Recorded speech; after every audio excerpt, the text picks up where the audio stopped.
अत्यंत महत्त्वपूर्ण अपडेट पाहतो. हा व्हिडिओ आपण शेवटपर्यंत पाहावा. राज्यातील शाळांच्या स्थलांतर धोरणात मोठे बदल, शासनाचा नवीन निर्णय जाहीर 16 मे 2026. नमस्कार मित्रांनो, चॅनलमध्ये आपले सर्व स्वागत आहे. तत्पूर्वी आपण नवीन असाल चॅनलला आत्ताच सबस्क्राईब करा, समोरील बेल आयकॉनला क्लिक करा. निश्चितच नवनवीन अपडेट अखिल तांबसर क्लासेस चॅनलमार्फत सतत आपल्याला पाहायला मिळतील. पाहूया सविस्तर. महाराष्ट्र शासनच्या शालेय शिक्षण क्रीडा विभाग यांनी राज्यातील प्राथमिक, माध्यमिक, उच्च माध्यमिक शाळांच्या स्थलांतर धोरणामध्ये महत्त्वपूर्ण सुधारणा करत नवीन शासन निर्णय जारी केला आहे.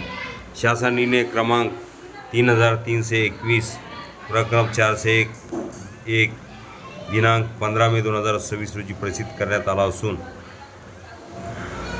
ह्यामध्ये शाळांचे स्थलांतर कोणत्या परिस्थितीत करता येईल, कोणत्या अटीची पूर्तता करावी लागेल आणि कोणत्या निकषानुसार परवानगी दिली जाईल याबाबत सविस्तर मार्गदर्शक तत्त्वे निश्चित करण्यात आली आहेत. राज्यातील विद्यार्थ्यांना दर्जेदार शिक्षण उपलब्ध व्हावे यासाठी शासनाने विविध भागामध्ये मोठ्या प्रमाणात शाळा स्थापन केल्या आहेत. स्थानिक स्वराज्य संस्था, अनुदानित, विनाअनुदानित तसेच स्वयंअर्थसहाय्यित शाळा राज्यभर कार्यरत आहे. मात्र वाढते शहरीकरण, जागाची टंचाई, इमारतीची जीर्ण अवस्था, नैसर्गिक आपत्ती, विकास प्रकल्प, वाढती विद्यार्थी संख्या आणि भाडेकरार संपुष्टात येणे यासारख्या कारणामुळे अनेक शाळांना स्थलांतर करावे लागत असल्याने शासनाने विद्यमान धोरणात सुधारणा करण्याचा निर्णय घेतला आहे. कोणत्या परिस्थितीत स्थलांतरास परवानगी? नवीन शासन निर्णयानुसार आता शाळांचे स्थलांतर केवळ अपवादात्मक परिस्थितीत किंवा भौतिक सुविधाचा दर्जा उंचावण्यासाठी मंजूर केले जाणार आहे. अपवादात्मक परिस्थिती: शाळेची इमारत धोकादायक किंवा जीर्ण झाल्यास, नैसर्गिक आपत्तीमुळे शाळा बाधित झाल्यास, विकास प्रकल्पामुळे शाळा स्थलांतरित करावी लागल्यास, भौतिक सुविधा सुधारण्यासाठी अपुऱ्या सुविधाची इमारतीतून स्वयंपूर्ण इमारतीत जाणे, विद्यार्थी संख्या वाढल्याने जागा अपुरी पडणे, जागा मालकाने भाडेकरार समाप्त करणे, भाड्याच्या जागेतून संस्थेच्या स्वतःच्या जागेत स्थलांतरासाठी कठोर अटी लागू. शासनाने स्थलांतरासाठी अनेक महत्त्वाच्या अटी बंधनकारक केल्या आहेत. त्यानुसार संबंधित शाळेला खालील कागदपत्रे आणि प्रमाणपत्रे सादर करावी लागणार आहेत. सक्षम प्राधिकाऱ्याचा अपवादात्मक परिस्थितीबाबत दाखला, सार्वजनिक बांधकाम विभागाचे अंतर प्रमाणपत्र, स्थानिक स्वराज्य संस्थेचे ना हरकत प्रमाणपत्र, RTA कायद्यानुसार आवश्यक सर्व सुविधा उपलब्ध असल्याचे प्रमाणपत्र, विद्यार्थ्याचे 100% आधार प्रमाणीकरण, जुन्या आणि नवीन सुविधाची तुलनात्मक छायाचित्रे, अतिरिक्त शिक्षकांचे समायोजन पूर्ण केल्याचा अहवाल, UDAIS अहवाल आणि संच मान्यता आदेश. शासनाने स्पष्ट केले आहे की 20पेक्षा कमी विद्यार्थी असलेल्या प्राथमिक शाळा आणि 40पेक्षा कमी विद्यार्थी असलेल्या माध्यमिक शाळांच्या प्रस्तावाकडे विशेष तपासणीने पाहिले जाईल.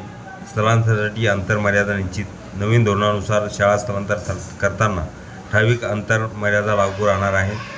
प्राथमिक शाळा येत्या 1ली ते 8वीसाठी कमाल 5 किलोमीटर, माध्यमिक शाळा 9वी ते 10वी कमाल 10 किलोमीटर, उच्च माध्यमिक येत्या 11वी-12वी कमाल 20 किलोमीटर. यापेक्षा जास्त अंतरावर स्थलांतर करण्यासाठी शासनाची विशेष मंजुरी आवश्यक राहणार आहे.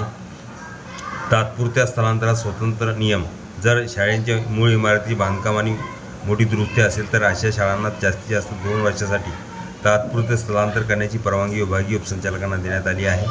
मात्र तात्पुरती जागा मूळ शाळेपासून 3 किलोमीटर अंतराच्या आत असणे आवश्यक राहील.